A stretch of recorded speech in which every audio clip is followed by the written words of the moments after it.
అన్న నమస్తే అన్న. ఆ, ఏదైతే గత ప్రభుత్వంలో ఉమ్, కొన్ని వ్యాపార సంస్థలు ఎనిక్కి వెళ్ళిపోయాయో, ఉమ్, సింపుల్ గా పేరు చెప్పుకోవాలంటే లులు మాల్. ఉమ్, అంటే దాదాపుగా 3,000 కోట్ల రూపాయల ప్రాపర్టీ ఇన్వెస్ట్మెంట్ ఉమ్, వెళ్ళిపోయింది. ఉమ్, ఇప్పుడు మళ్ళీ వైజాగ్ తరలి వచ్చింది. ఉమ్. ఎలా ఎలా చూడాలి ఈ గోడని? గత గవర్నమెంట్ లో ఒక లూలు మోలే కాదండి, ఆ, మొత్తం కంపెనీలన్నీ వెళ్ళిపోయింది.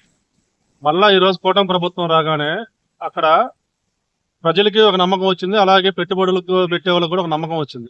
అందుకని ఈ రోజు 1 by 1 ఈ 10 నెలల ఎన్డీఏ కూటమి పాలనలో అక్కడ పవన్ కళ్యాణ్ గారు, చంద్రబాబు నాయుడు గారు వారి పరిపాలన బాగా నచ్చి కంపెనీలు 1 by 1 వస్తున్నాయి. ఇంకా రాబోయే రోజుల్లో మొత్తం వెళ్ళిపోయినాయి అన్ని వస్తాయి. అది కాక మైక్రోసాఫ్ట్ కానీ, గూగుల్ కానీ అన్ని కంపెనీలు వస్తాయి. అలాగే లూలు మాల్ కూడా ఇప్పుడు అది ఒక పెద్ద కంపెనీ ఈ రోజు వైజాగ్ వచ్చింది. దానివల్ల ఇంకా చిన్న చిన్న కంపెనీలు కానీ పెద్ద పెద్ద కంపెనీలు అన్ని వరుసగా వస్తాయి. ఇంకా అక్కడ కూటమి ప్రభుత్వం నాకు తెలిసి ఆ, అవసరమైతే పవన్ కళ్యాణ్ గారు కానీ, చంద్రబాబు నాయుడు గారు కానీ ఇద్దరు పవర్ షేరింగ్ కానీ చేసుకుంటారు కానీ జగన్ అనే అతను మళ్ళీ రానివ్వరని నేను అనుకుంటున్నాను అక్కడ. అందుకని అక్కడ కంపెనీలకి ఒక భరోసా వచ్చింది.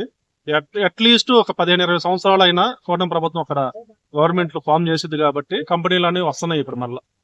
ఇప్పుడు నిరుద్యోగులకి ఇది ఒక భరోసా అనుకోవచ్చా? అవును, 20 లక్షల ఉద్యోగాలు మొన్న గవర్నమెంట్ అక్కడ సూపర్ 6 హామీలో యువతకి 20 లక్షల ఉద్యోగాలు అని చెప్పారు. అలాగే గౌరవ ముఖ్యమంత్రి చంద్రబాబు నాయుడు గారు కానీ, జనసేన అధినేత పవన్ కళ్యాణ్ గారు కానీ ఆ ఆ ఇచ్చిన హామీలు నెరవేర్చడానికి ఒకవైపు పింఛన్లు అయితే ఇప్పుడు పింఛన్ 4,000 ఇస్తున్నారు. స్టార్టింగ్ 7,000 ఇచ్చారు, 3 నెలల్లో 1,000 రూపాయలు కూడా కలిపి. వికలాంగులకు 6,000 ఇస్తున్నారు, మంచాన ఉన్న వాళ్ళకి 15,000 ఇస్తున్నారు. ఆంధ్రప్రదేశ్ లో ఇస్తున్న పింఛన్లు దేశంలో అక్కడ లేవు. అలాగే 3 గ్యాస్ సిలిండర్ ఉచితంగా ఇస్తున్నారు.